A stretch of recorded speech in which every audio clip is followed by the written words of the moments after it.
connaît sûrement la carte la plus célèbre de Minecraft.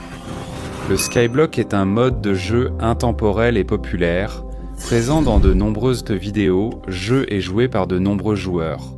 Mais si je te disais que le créateur du Skyblock pourrait perdre le droit au nom de sa propre carte? À l'étranger, on dit que Microsoft vole le Skyblock avec un procès à plusieurs millions impliquant l'entreprise et d'autres géants. Je vais te montrer comment un zip de 2011 est devenu une guerre à plusieurs millions. Marketplace Copies, marque bloquée, créateur déçu. Pour comprendre cette histoire intéressante, il faut parler de Noob Crew, inventeur du Skyblock en 2011. Et quand je dis inventeur, je ne parle pas d'une idée copiée, adaptée ou refaite. Elle a littéralement été inventée à partir de zéro par lui. C'était un archipel insignifiant, une île minuscule suspendue dans le vide, avec très peu de ressources. Et la simple question qui a rendu tout le monde accro, est-ce qu'on peut survivre avec ça ici? Et ça a tellement bien marché que c'est devenu un phénomène intergénérationnel dans Minecraft et ailleurs.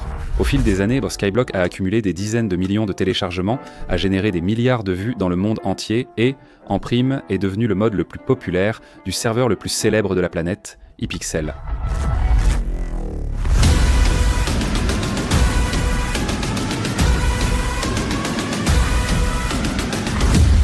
En d'autres termes, il ne s'agit pas de n'importe quelle carte. Nous parlons de l'un de ces rares cas où une création de la communauté devient tellement grande, mais tellement grande, qu'elle finit par faire partie de l'acide désoxyribonucléique du jeu. Comme si elle avait toujours été là, comme si elle était officielle depuis le début. C'est pour cela que, quand quelqu'un dit Minecraft, une partie très importante du public pense automatiquement aussi à Skyblock. Skyblock n'est pas un datapack ni un spin-off, c'est une part de l'histoire du jeu, comme le savent ceux qui ont vécu cette époque. Et tout cela a commencé par un simple fichier zip posté sur le forum. En septembre 2011, Noob Crew a sorti la première version publique de Skyblock, la 1.0 dans ce format brut et inédit. Une île minuscule, perdue au milieu de nulle part, sans exploration possible ni échappatoire. Il fallait survivre ou tomber dans le vide. Et le plus curieux, c'est que l'évolution a été presque immédiate. Peu après, les versions 1.1 puis 2.1 ont introduit des éléments aujourd'hui essentiels au Skyblock classique, comme la forme en L, l'île secondaire et l'accès au Nether. La carte a rapidement évolué, comme si Noob Crew savait dès le départ que ce serait plus qu'une simple expérience. En 2012, il a fait quelque chose qui a définitivement consolidé cette idée. Il a ouvert un serveur multijoueur exclusivement dédié au mode, le Skyblock.net, permettant aux gens de vivre cette expérience avec d'autres joueurs. Le plus impressionnant, c'est que ce serveur existe toujours 12 ans après, constituant un jalon majeur dans l'histoire du jeu. Et à titre de curiosité, ce n'était pas le seul. En 2015, sur mon premier ordinateur, je jouais sur un serveur Skyblock. Il y a même une vidéo sur YouTube. Il y a 10 ans, le titre était Skyblock #le début. Et c'était tout simplement Léo Super, celui qui allait devenir Aymin, qui commençait son aventure sur un serveur multijoueur de Skyblock. Salut, la team YouTube. Ici, c'est Léo Super qui vous parle. Un gaz à l'étranger a créé une carte jouée par toutes sortes de personnes à toutes les époques. L'idée de Noob Crew a donné naissance à des animations, des séries saisonnières, des défis, des speedruns et même à d'autres modes entiers dérivés. Le plus connu, c'est le Sky Wars, né comme spin-off de l'idée originale. Et jusqu'ici, Skyblock a grandi par ses propres mérites, communauté, forum, YouTube. Personne ne vendait quoi que ce soit au détriment du nom.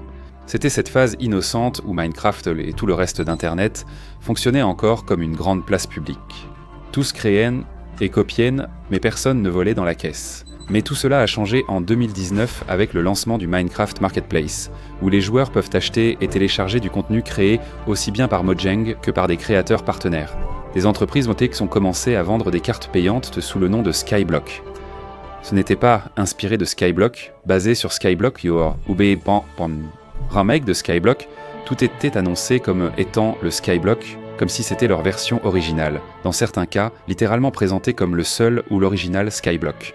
Exactement comme la création que Noob Crew avait mise au monde 8 ans plus tôt, sauf que maintenant, il y avait une étiquette de prix et une vitrine officielle.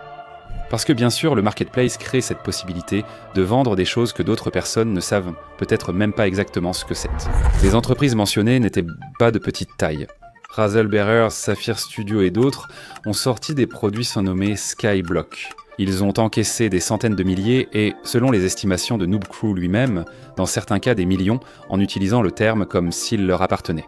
Et l'ironie, c'est que rien de tout cela ne venait de la communauté.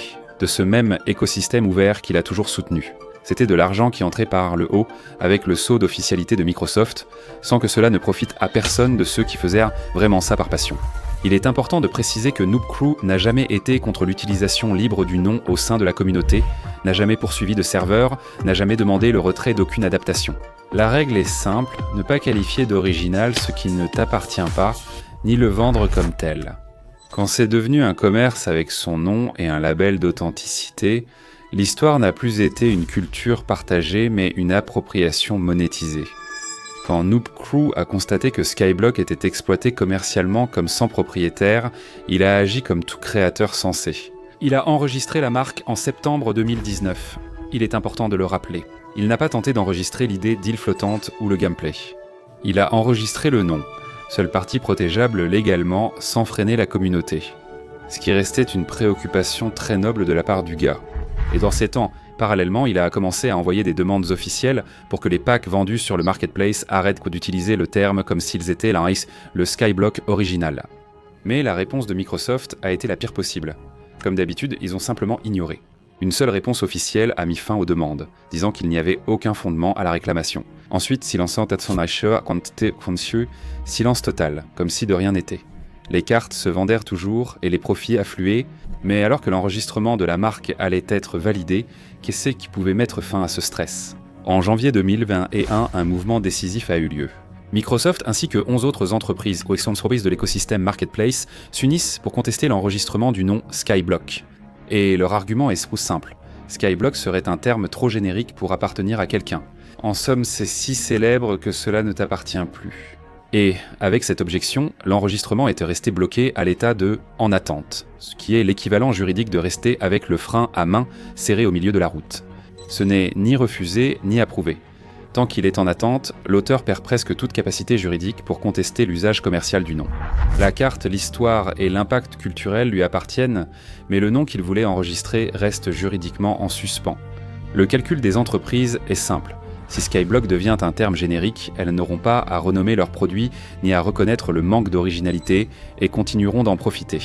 Elles continuent de vendre normalement, avec la même force de recherche et le même attrait du mot-clé.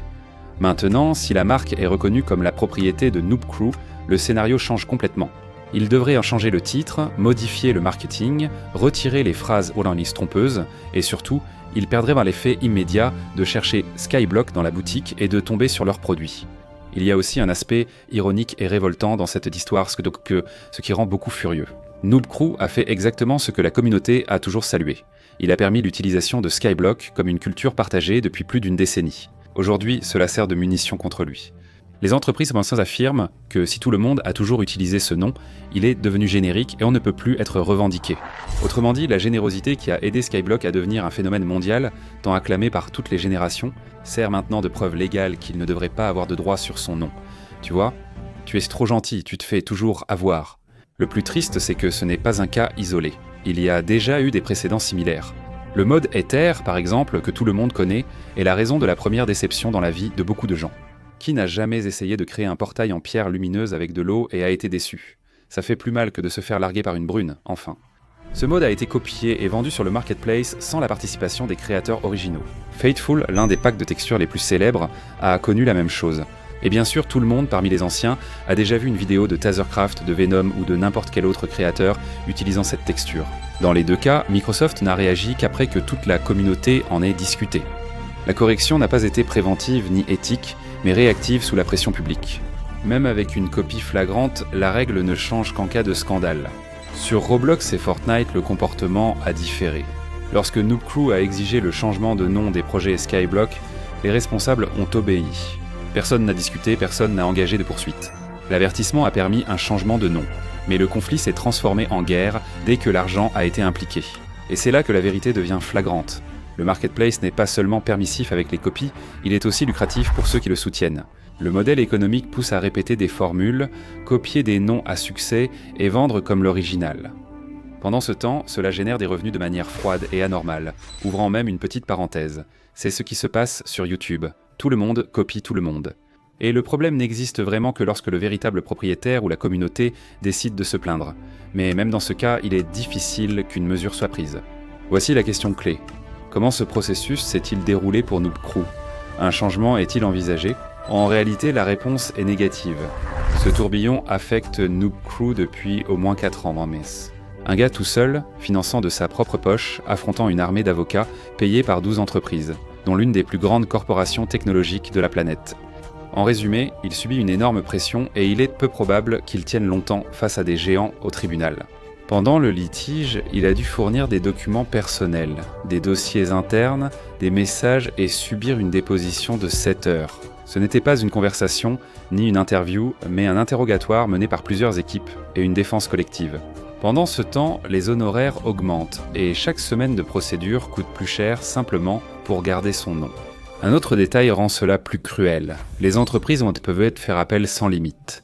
Même si Noob Crew gagnait une étape, elle pourrait prendre faire appel et relancer le jeu, prolongeant l'usure jusqu'à le décourager financièrement. C'est une guerre d'usure, pas nécessairement pour gagner sur le fond, mais pour gagner pourquoi? Par épuisement. Et le risque n'est pas petit non plus. S'il perd, il ne perd pas seulement un enregistrement, il perd le droit d'utiliser le mot Skyblock dans n'importe quel projet futur, y compris dans le projet qu'il a toujours déclaré avoir, transformer le concept original en un jeu autonome, en dehors de Minecraft. Il lui serait interdit d'utiliser le nom de sa création, tandis que d'autres pourraient prendre et toujours en vendre des copies sous leur propre nom. Le plus effrayant dans cette histoire n'est peut-être pas ce qui arrive à Noob Crew, mais ce qui suit. Si l'argument des entreprises est accepté, on crée évidemment un précédent. Toute création qui devient virale dans Minecraft peut être répétée jusqu'à saturation puis revendue par des tiers comme produit officiel. Si l'auteur se plaint, il suffit d'invoquer le nom générique pour lui retirer son dernier droit. L'institution dit « On a pris car c'était trop grand pour toi ». C'est aussi ce qui arrive sur YouTube. Si quelqu'un a une idée un peu plus originale, tout le monde la copie jusqu'à ce qu'elle devienne trop grande pour appartenir à un seul créateur. En peu de temps, une machine d'entreprise peut prendre le volant. Cette histoire est importante car Skyblock n'est plus qu'une carte célèbre, c'est une part de la mémoire du jeu. Créé par un adolescent de 15 ans à l'idée générationnelle, cela lance désormais un procès et une discussion plus profonde. Et enfin, peut-être que vous vous demandez où en est l'affaire actuellement. Noob Crew a même lancé une pétition publique pour revendiquer la paternité de sa carte. Mais honnêtement, malgré tout ce bruit, cela n'a pas vraiment réussi. Selon les informations publiques, l'affaire a suivi des démarches judiciaires jusqu'en janvier 2025 sans décision finale rendue publique. La situation demeure en suspens face à l'opposition en cours. Nous savons que des procédures comme celle-ci peuvent à la fois durer des années, parce que, comme je l'ai déjà dit, cela traîne déjà depuis au moins 4 ans, en sait-on. Si tu as regardé jusqu'ici, on est déjà amis. Like et suis-moi sur Instagram, @aimine77.